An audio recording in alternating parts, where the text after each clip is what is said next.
दंताय विद्महे वक्रतुंडाय धीमहि तन्नो दन्ति प्रचोदयात्। तत्पुरुषाय विद्महे महादेवाय धीमहि तन्नो रुद्रः प्रचोदयात्। नारायणाय विद्महे वासुदेवाय धीमहि तन्नो विष्णु प्रचोदयात्। देव्यै ब्रह्मण्यै विद्महे महाशक्त्यै च धीमहि तन्नो देवी प्रचोदयात्। महालक्ष्मी च विद्महे विष्णुपत्न्यै च धीमहि तन्नो लक्ष्मी प्रचोदयात्। भास्कराय विद्महे महद्युतिकराय धीमहि तन्नो आदित्यः प्रचोदयात्। ओम जयंती मंगला काली भद्रकाली कपालिनी दुर्गा क्षमा शिवा धात्री स्वाहा स्वधा नमस्तुते। ओम शरणागत दीनाथ परित्राण परायणे सर्वस्यार्ति हरे देवी नारायणी नमस्तुते। वसुदेवसुतं देवं कंसचाणूरमर्दनं देवकी परमानंदं कृष्णं वंदे जगद्गुरुं। गुरुर्ब्रह्मा गुरुर्विष्णु गुरुर्देवो महेश्वरः गुरुः साक्षात् परब्रह्म तस्मै श्री गुरुवे नमः।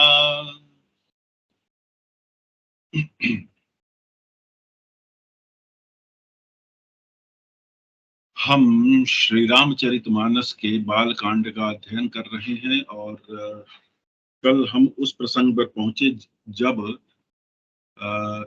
श्री रामचंद्र जी गुरु विश्वामित्र जी के साथ हैं जनकपुरी में, और वहां पे शतानंद जी आते हैं उनको राजा जनक का निमंत्रण देने, अर्थात राजा जनक की ओर से उन्हें बुलाने की आप राजा जनक की उसने आपको आमंत्रित किया है। सिय स्वयंवरु देखिय जाई इसुका ही दो दे बड़ाई। लखन कहा जस भाजनु सोई नाथ कृपा तव जा पर हुई। हर से मुनि सब सुनि बरबानी दीनी असीस सब ही सुख मानी। पुनि मुनि वृंद समेत कृपाला देखत चले धनुष मखसाला। रंग भूमि आए दो भाई असि सुधि सब पुरबासिन पाई। चले सकल गृह काज बिसारी बाल जुबान जरठ नर नारी। देखी जनक भीर भय भारी सुचि सेवक सब लिए हंकारी। तुरत सकल लोगन पहि जाहू आसन उचित देहु सब काहू। चलकर सीता जी, शतानंद जी गुरु विश्वामित्र को कह रहे हैं, चलकर सीता जी के स्वयंवर को देखना चाहिए, देखे ईश्वर किसको बड़ाई देते हैं। लक्ष्मण जी ने कहा, हे नाथ, जिस पर आपकी कृपा होगी वही बड़ाई का पात्र होगा। इस श्रेष्ठ वाणी को सुनकर सब मुनि प्रसन्न हुए, सभी ने सुख मानकर आशीर्वाद दिया और मुनियों के समूह सहित कृपालु श्री रामचंद्र जी धनुष यज्ञशाला देखने चले। दोनों भाई रंग भूमि में आए हैं, ऐसी खबर जब सब नगरवासियों ने पाई तब बालक जवान बूढ़े स्त्री पुरुष सब घर के कामकाज को भुलाकर चल दिए। जब जनक जी ने देखा कि बड़ी भीड़ हो गई है तब उन्होंने अपने विश्वास पात्र सेवकों को बुलवा लिया और कहा, तुम लोग तुरंत सब लोगों के पास जाओ और सब किसी को यथा योग्य आसन दो। अब ये जो हमारी संस्कृति पर प्रहार करते हैं कि भेदभाव था, किसी के प्रति दुराग्रह था, तो राजा जनक तो अपने सेवकों को कह रहे हैं कि जो भी आए हैं सब किसी को यथायोग्य आसन दो। कही मृदु बचन विनीत तिन बैठा रे नर नारी।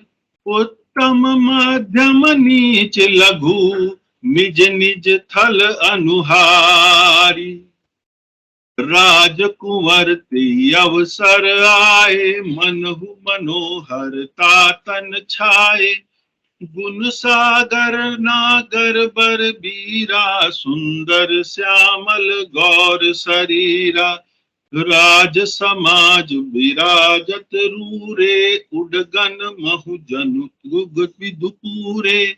जिनके रहे भावना जैसी प्रभु मूरति तिन देखी तैसी, देखहि रूप महारन धीरा, मनहु वीर रसु धरे शरीरा, डरे कुटिल नृप प्रभु निहारी, मनहु भयानक मूर्ति भारी, रहे असुर छल छो निप बेसा, तिन प्रभु प्रकट काल सम देखा, पुरबासिन देखे दो भाई, नरभूषण लोचन सुखदाई।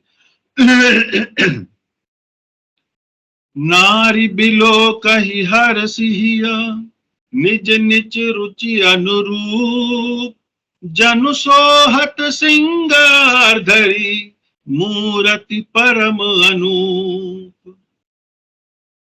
उन सेवकों ने कोमल और नम्र वचन कहकर उत्तम, मध्यम, नीच, लघु सभी श्रेणी के स्त्री पुरुषों को अपने अपने स्थान पर बैठाया। अब यहाँ पे जो स्थान की बात है, उत्तम, मध्य, नीच, लघु, निज निज थर अनुहारी, यह क्या है? यह श्रेणी है। इसको समझने के लिए जो हमें जाति व्यवस्था बताई जाती है वैसा नहीं। कौन क्या कर रहा है, किस रूप में है। अब मान लीजिए कोई अपना कार्य, मिट्टी का कार्य कर रहा है और तुरंत आ गया उत्सुकतावश, वो भी देखने के लिए, उसके कपड़े पे मिट्टी लगी है, तो स्वाभाविक है कि उसको उसके साथ नहीं बैठाया जाएगा जो साफ वस्त्र के साथ बैठा हुआ है, उनके लिए अलग स्थान दे दिया जाएगा।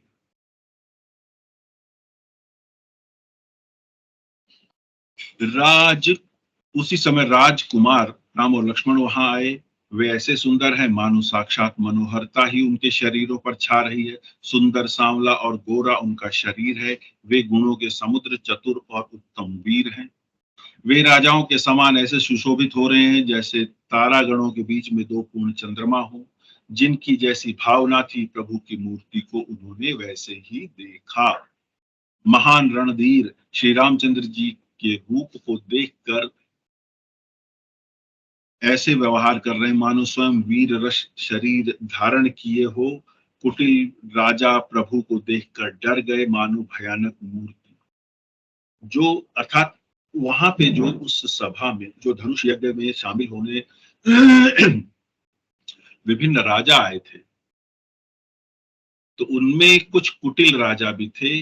उन्हें श्री राम को देखकर ऐसा लगा जैसे कोई भयानक मूर्ति हो। छल से जो राक्षस वहां राजा के वेश में बैठे थे, उन्होंने प्रभु को प्रत्यक्ष काल के समान देखा। कुछ ऐसे राक्षस भी थे जो छल करके राजाओं के वेश में आए थे। नगर निवासियों ने दोनों भाइयों को मनुष्यों के भूषण रूप और नेत्रों को सुख देने वाला देखा। स्त्रियां हृदय में हर्षित होकर अपनी अपनी रुचि के अनुसार देख रही, मानो श्रृंगार रसी परम अनुपम मूर्ति धारण किए सुशोभित हो रहा है। विदूषण प्रभु विराटमय दीसा, बहुमुख कर पग लोचन सीसा, जनक जाति अवलोकहि कैसे, सजन सगे प्रिय लागहि जैसे, सहित विदेह बिलोकहि रानी, शिशु संप्रीति न जाति बखानी, जोगिन परम तत्वमय भाषा, सात शुद्ध सम सहज प्रकाशा, हरि भगतन देखें दो भ्राता, इष्ट देव इव सब सुख दाता, राम ही चितव भाय जहि सिया, सो सनेहु सुख नहीं कथनिया, उर अनुभव तिन कहि सक सो, कवन प्रकार कहे कवि को, यही विधि रहा जाहि जस भाऊ, तेहि तस देखे कौशल राऊ। विद्वानों को प्रभु विराट रूप में दिखाई दिए, जिनके बहुत से मुंह, हाथ, पैर, नेत्र व सिर हैं। जनक जी के सजातीय प्रभु को किस तरह देख रहे हैं, जैसे सगे सजन प्रिय लगते हैं। जनक समेत रानियां उन्हें अपने बच्चे के समान देख रही हैं। उनकी प्रीति का वर्णन नहीं किया जा सकता। योगियों की को वो शांत, शुद्ध, सम और स्वतः प्रकाश परम तत्व के रूप में दिखे। हरि भक्तों को दोनों भाइयों हरि भक्तों ने दोनों भाइयों को सब सुखों को देने वाला इष्ट देव माना। सीता जी जिस भाव से श्री रामचंद्र जी को देख रही, वह स्नेह और सुख तो कहने में ही नहीं आता, अर्थात उसका वर्णन नहीं किया जा सकता। ऐसे स्नेह और सुख का हृदय में वे अनुभव कर रही हैं, पर वे उसे कह नहीं सकती हैं। फिर कोई कवि उसे किस प्रकार कह सकता है? यहाँ पे तुलसीदास जी अपनी विवशता बता रहे हैं कि हम कैसे कह सकते हैं जब वो स्वयं सीता जी ही नहीं कह पाई। इस प्रकार जिसका जैसा स्वभाव था, उसने कौशलाधीश श्री रामचंद्र जी को वैसा ही देखा। राजत राज समाज महु, कौशल राज किशोर, सुंदर श्यामल गौर तन, विश्व बिलोचन चोर। सहज मनोहर मूर्ति दो, राम हरे, कोई कोटि काम उपमा लघु सो, राम हरे। शरद चंद निंदक मुख नीके, राम हरे, नीरज नयन भाव तेजी के, राम हरे। चितवनी चारु मार मनुहरनी, राम हरे, भावती हृदय जाति नहीं बरनी, राम हरे। कल कपोल श्रुति कुंडल लोला, राम हरे, चिबुक अधर सुंदर मृदु बोला, राम हरे। कुमुद बंधु कर निंदक हासा, राम हरे, बिकट मनोहर भ्रिकुटि बिकट मनोहर नासा, राम हरे। भाल विशाल तिलक झलकाही, राम हरे, कछ बिलो की अली अवली लजाही, राम हरे। पीत चौतनी सिरनि सुहाई, राम हरे, कुसुम कली बीच बनाई, राम हरे। रेखे रुचिर कंबु कलगीवा, राम हरे, जनु त्रिभुवन सुषमा की सीवा, राम हरे। सुंदर सांवले और गोरे शरीर वाले तथा विश्व भर के नेत्रों को चुराने वाले कौशलाधीश कुमार राज समाज में सुशोभित हो रहे हैं। दोनों मूर्तियां स्वभाव से ही मन को हरने वाले, दोनों मूर्तियां अर्थात श्री राम और श्री लक्ष्मण। करोड़ों कामदेवों की उपमा भी उनके लिए तुच्छ है। उनके सुंदर मुख शरद पूर्णिमा के चंद्रमा की निंदा करने वाले, अर्थात उनके सौंदर्य चंद्रमा से भी उच्च है, और कमल के समान नेत्र मन को बहुत ही भाते हैं। सुंदर चितवन मन को हरने वाली है, वह हृदय को बहुत प्यारी लगती है, उसका वर्णन नहीं किया जा सकता। सुंदर गाल है, कानों में चंचल कुंडल हैं, ठोड़ी और अधर सुंदर हैं, कोमल वाणी है। हंसी चंद्रमा की किरणों का तिरस्कार करने वाली है। तिरस्कार मतलब उनका मजाक उड़ा रही है।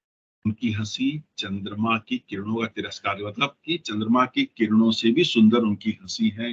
भौहें टेढ़ी हैं, नासिका मनोहर है, ललाट चौड़े हैं, तिलक झलक रहे हैं, काले घुंघराले बाल हैं।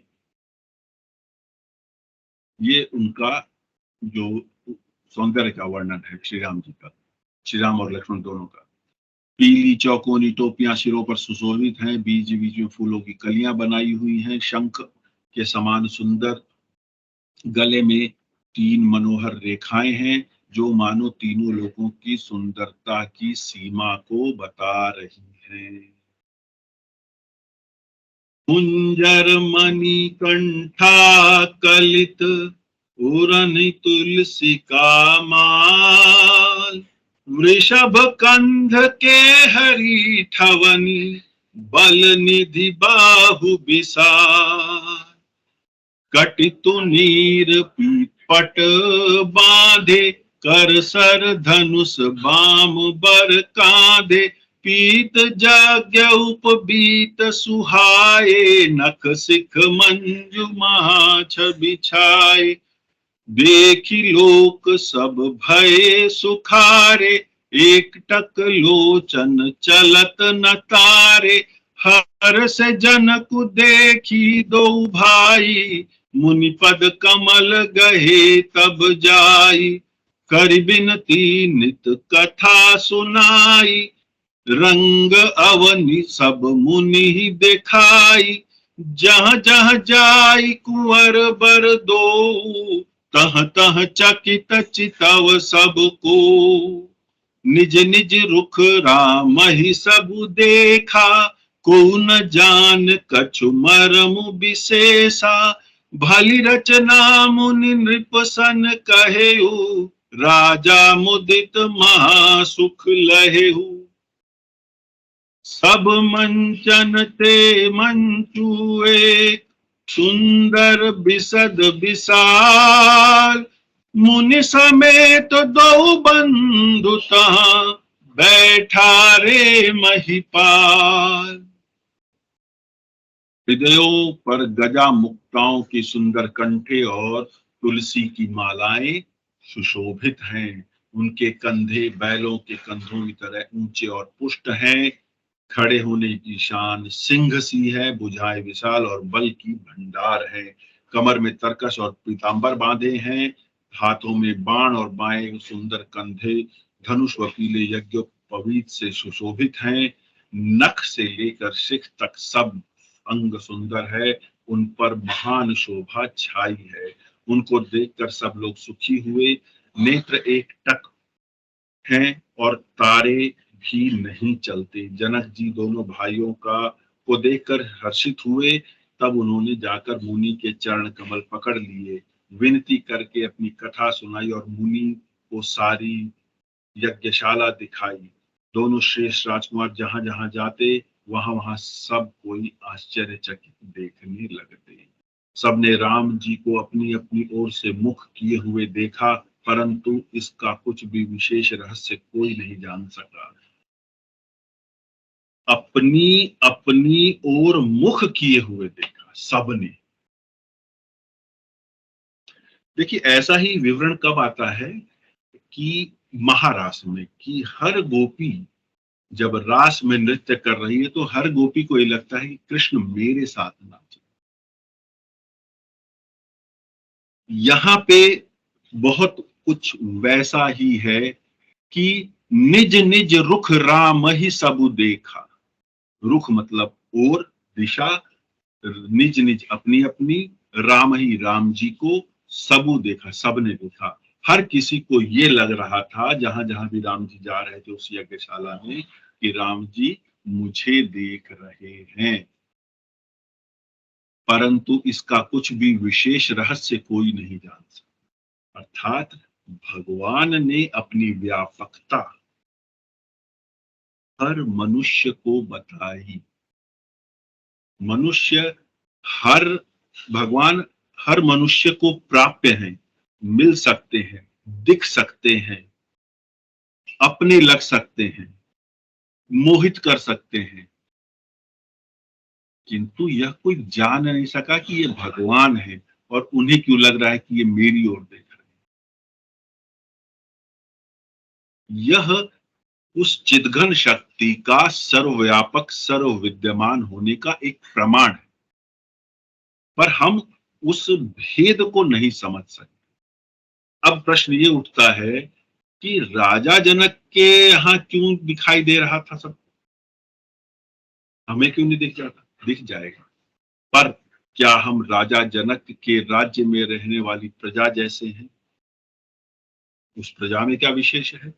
तो हमने कुछ दिन पहले ये पढ़ा था कि वहां की जो प्रजा है वो बौद्धिक रूप से बहुत विकसित है, प्रबुद्ध है, पढ़ी लिखी है, सांस्कृतिक रूप से जीवन जीने वाली है, संस्कारी है। तो जब ये सद्गुण इतने सारे होंगे तो वहां पर राम जी, भगवान, श्री हरि, जो भी कहिए, सबको दिखाई देते ही। और ये उनका पुण्य था कि भगवान उनकी ओर देख रहे हैं, ऐसा सबको लगा। पर वो कोई ये नहीं जान सका कि भगवान देख रहे हैं, उनको लगा कि ये राजकुमार हमारी ओर देख रहा है। मुनि ने राजा से कहा, रंगभूमि की रचना इतनी सुंदर है।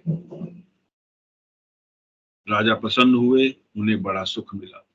सब मंचनते मंचु, एक सुंदर बिसद विशाल, मुनि समेत दो बंधु तहाँ, बैठा रे महिपाल। सब मंचों से एक मंच अधिक सुंदर, उज्जवल और विशाल था। राजा ने मुनि सहित दोनों भाइयों को उस पर बैठाया। तब देख सब नृप ही हारे, जनु राकेश उदय भय तारे। असी प्रतीति सबके मन माही, राम चाप तो रब सक नाही। बिनु भजेहु भव धनुष विशाला, मिलिहि सिय राम उर्माला। अस विचारि गवनहु घर भाई, जसु प्रताप तेजु बलु बलु तेजु गवाई। बिहसे अपर भूप सुनि बानी, जे अभिवेक अंध अभिमानी। तोरे हूँ धनुष ब्याहु अवगाहा, बिनु तोरे को कुंवरी बिहाहा। एक बार कालौ किन हो, सियहित समर जितब हम सो। यह सुनी अवर महीप मुस्काने, धर्मशील हरि भगत सयाने। प्रभु को देखकर सब राजाओं के हृदय ऐसे हार गए जैसे पूर्ण चंद्रमा के उदय होने पर तारे प्रकाशहीन हो जाते हैं। उन्हें संदेह हो गया कि क्या हम धनुष तोड़ पाएंगे। इधर उनके रूप को देखकर सबके मन में निश्चय हो गया कि शिव जी के विशाल धनुष को, जो संभव है न टूट सके, बिना तोड़े ही सीता जी रामचंद्र जी के गले में जयमाल डाल देंगे। अर्थात दोनों प्रकार से हमारी हार है। हमसे यह धनुष उठना ही वाला नहीं है, श्री राम ही कर पाएंगे, इसलिए स्वयंवर में वो जीत जाएंगे। और अगर ऐसा नहीं है तो बिना उठाए ही सीता जी स्वयं ही उनके गले में वरमाला डाल देंगे। इस तरह दोनों स्थितियों में हमारी हार है, विजय श्री रामचंद्र की होगी। यह सोचकर वह कहने लगे, हे भाई, ऐसा विचार कर यश प्रताप बल और तेज गंवाकर अपने अपने घर चलो। भाई सबके सामने बेइज्जती हो, उससे अच्छा ही घर चलो बिना पार्टिसिपेट किए। दूसरे राजा जो अविवेक से अंधे हो रहे थे और अभिमानी थे, यह बात सुनकर हंसे। धनुष तोड़ने पर भी विवाह होना कठिन है, फिर बिना तोड़े तो राजकुमारी से ब्याह ही कौन कर सकता है।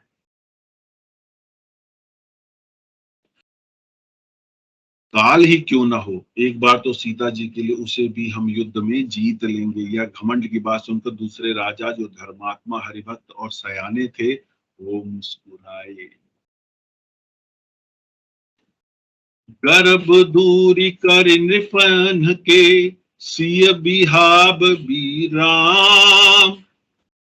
दशरथ के रन बांकुरे, जीत को सक संग्राम। राजाओं के गर्व को दूर करके धनुष किसी से भी नहीं टूट सकेगा। जो धनुष किसी से भी नहीं टूट सकेगा उसे श्री राम तोड़ेंगे, और श्री रामचंद्र ही सीता को ब्याहेंगे। ये किसने कहा? ये उन राजाओं ने कहा जो कि धर्मात्मा और हरिभक्त थे, जिनको बुद्धि थी। महाराजा दशरथ के रण में रण बांके पुत्रों में पुत्रों को युद्ध में कोई जीत ही नहीं सकता है। व्यर्थ मरहु जनि गाल बजाई, मन मोदक की भूख बुताई। सिख हमारी सुनि परम पुनीता, जगदम्बा जानहु जिय सीता। गाल बजाकर व्यर्थ ही मत मारो, मन के लड्डुओं से भी कहीं भूख बुझती है। हमारी परम पवित्र निष्कपट सीख को सुनकर सीता जी को अपने जी में साक्षात जगत जननी को समझो। अर्थात वो ये कह रहे हैं कि व्यर्थ की बातें मत किए जाओ, मन के लड्डू मत खाओ कि हम धनुष तोड़ देंगे, सीता जी से विवाह हो जाएगा, ऐसा ऐसा। उन्हें साक्षात जगत जननी समझो, वो तुम उनको विजय नहीं कर सकते। जगत पिता रघुपति ही विचारी, भरी लोचन छवि लेहु निहारी। सुंदर सुखद सकल गुण राशि, ए देहु बंधु बतंबूर बासी। सुधा समुद्र समीप बिहाई, मृग जलु निरखि मरहु कत धाई। करहु जाई जा कहूँ जोई भावा, हम जो आजु जन्म फलु पावा। अस कही भले भूप अनुरागे, रूप अनूप बिलोकन लागे। देखहि सुर नभ चढ़े विमाना, बरसहि सुमन करहि कल गाना।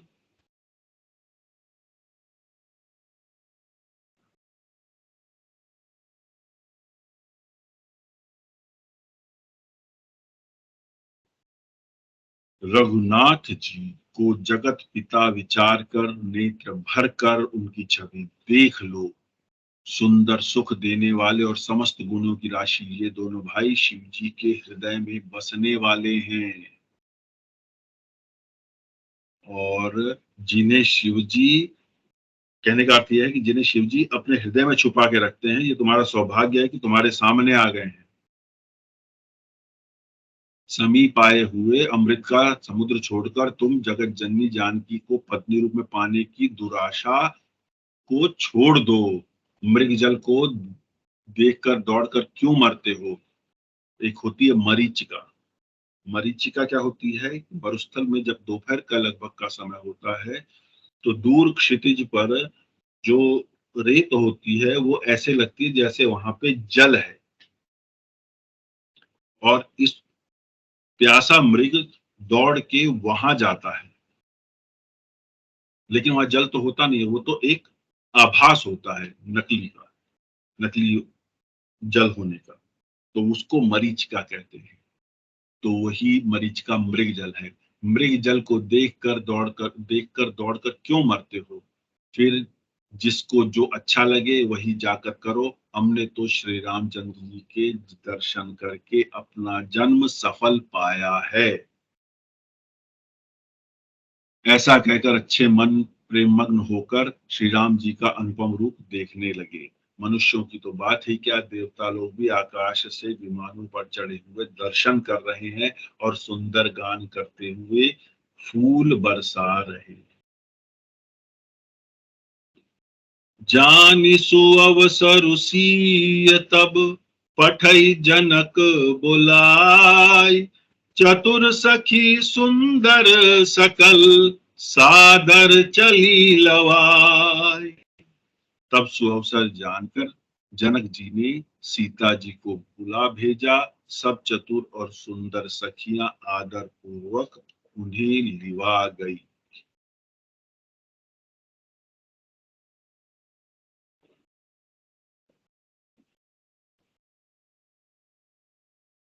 आज यहीं पर विश्राम लेते हैं।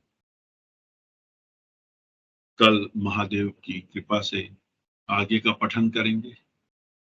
मेरे आज के पठन पाठन उच्चारण व्याख्या में जो त्रुटि है वह मेरी है, उसके लिए महादेव मुझे क्षमा करें।